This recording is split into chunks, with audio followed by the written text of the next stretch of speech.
सोचो, अगर तुम्हारा माइंड भी ऐसा हो जाए जैसे दुनिया के टॉप 1% लोगों का है, तो अगर तुम हर दिन डिसिप्लिन से मोटिवेशन के बिना भी अपने काम कर पाओ, तो आज न्यूरोसाइंस कहती है ये पॉसिबल है। लेकिन इसके लिए तुम्हें समझना होगा अपने दिमाग का सबसे बड़ा सीक्रेट, डोपामिन साइकिल और रीवायरिंग फ्रेमवर्क्स। इसे समझने के लिए मैंने इसे फिर से 5 पार्ट में डिवाइड किया है। तो चलते हैं फर्स्ट पार्ट पर, ट्रूथ अबाउट डोपामिन। सबसे पहले एक सिंपल ट्रूथ, हमेशा फोन स्क्रॉल करते रहना, रील्स देखते रहना, जंक फूड खाना, ये सब इंस्टेंट डोपामिन हिट्स है। डोपामिन का काम क्या है? तुम्हें एक्शन लेने के लिए मोटिवेट करना। लेकिन जब ये एक्शन माइंडलेस कंजप्शन में वेस्ट हो जाता है, तब तुम्हारा दिमाग प्रोडक्टिव कामों से डोपामिन लेना बंद कर देता है। एग्जाम्पल, पहले तुम्हें पढ़ाई में सेटिस्फेक्शन मिलती थी, लेकिन अब वही सेटिस्फेक्शन तुम्हें फोन स्क्रॉल करने में मिलती है। क्यों? क्योंकि तुम्हारा दिमाग रिवायर हो चुका है। कैसे?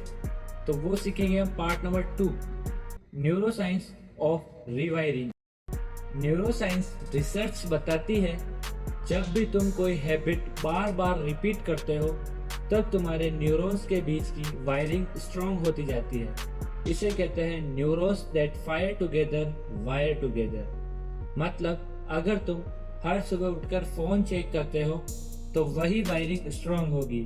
लेकिन अगर तुम उसे रिप्लेस करके सुबह 5 मिनट किताब पढ़ने लगो, इनिशियली मुश्किल लगेगा, लेकिन 21-30 दिनों में वही वायरिंग स्ट्रॉन्ग हो जाएगी। यह है न्यूरोप्लास्टिसिटी का सच। अब चलते हैं part 3, top 1% framework for dopamine reset. दुनिया के टॉप 1% लोग 3 सिंपल फ्रेमवर्क फॉलो करते हैं। फर्स्ट, डोपामिन डिटॉक्स, जिस पर मैं पहले भी एक वीडियो बना चुका हूँ, लिंक डिस्क्रिप्शन में मिल जाएगा, जिसमें मैंने बताया है 24 घंटे फोन, जंक फूड, गेमिंग से दूर रहो, नेचर वॉक करो, किताबें पढ़ो, जर्नल लिखो।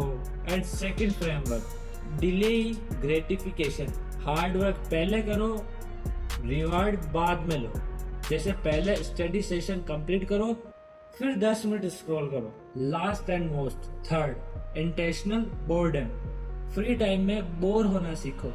यही बोर्डम क्रिएटिविटी और फोकस को ट्रिगर करती है। एग्जाम्पल, एलोन मस्क का कहना है, मैं अपने दिन की शुरुआत सोशल मीडिया से नहीं करता, पहले मैं अपने टॉप प्रायोरिटी टास्क क्लियर करता हूँ। इसे अच्छी तरीके से हम समझने के लिए चलते हैं part 4, neuroscience based habit rewiring.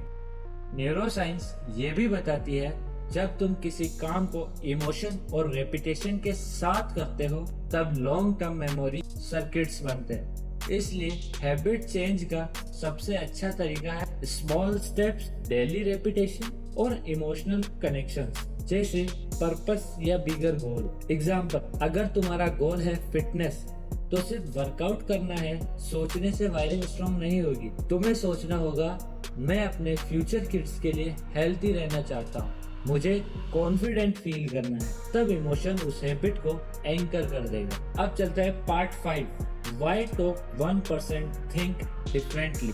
Top 1% लोग लॉन्ग टर्म ग्रेटिफिकेशन में बिलीव करते हैं। उनके दिमाग का रिवॉर्ड सिस्टम रिवाइल्ड होता है हार्ड वर्क के लिए, ना कि इंस्टेंट प्लेजर के लिए। न्यूरोसाइंस कहता है, जितना ज्यादा तुम अपने ब्रेन को इजी रिवार्ड दोगे, उतना ही वो हार्ड रिवार्ड्स को इग्नोर करेगा। इसलिए stop over using dopamine through phone, reels, junk food. Start investing dopamine in learning, building and creating. And last, सच तो ये है, अगर तुम चाहते हो एक ऐसा दिमाग जो डिसिप्लिन और फोकस में टॉप 1% लोग जैसा हो, तो तुम्हें अपने डोपामिन साइकिल को रीसेट करना होगा। तुम्हारे अंदर वही ब्रेन है, वही न्यूरॉन्स है जो इलोन मस्क, सुंदर पिचाई और विराट कोहली के पास है। फर्क सिर्फ इतना है, उन्होंने अपने डोपामिन को कंट्रोल करना सीख लिया और अब तुम्हारी बारी है। आज से माइंडलेस डोपामिन हिट्स बंद करो, अपने दिमाग को स्ट्रॉन्गेस्ट वर्जन में इवॉल्व करो, क्योंकि अगर तुम अपने दिमाग को जीत सकते हो, तो दुनिया में कुछ भी जीत सकते हो। अगर ये न्यूरोसाइंस बेस्ड माइंडसेट फ्रेमवर्क तुम्हारे लिए वैल्यूबल था, तो कमेंट में लिखो I will revive my brain, ताकि तुम्हारा दिमाग भी समझ जाए तुम रेडी हो टॉप 1% बनने के लिए। थैंक यू फॉर वॉचिंग, मिलते हैं नए वीडियो में।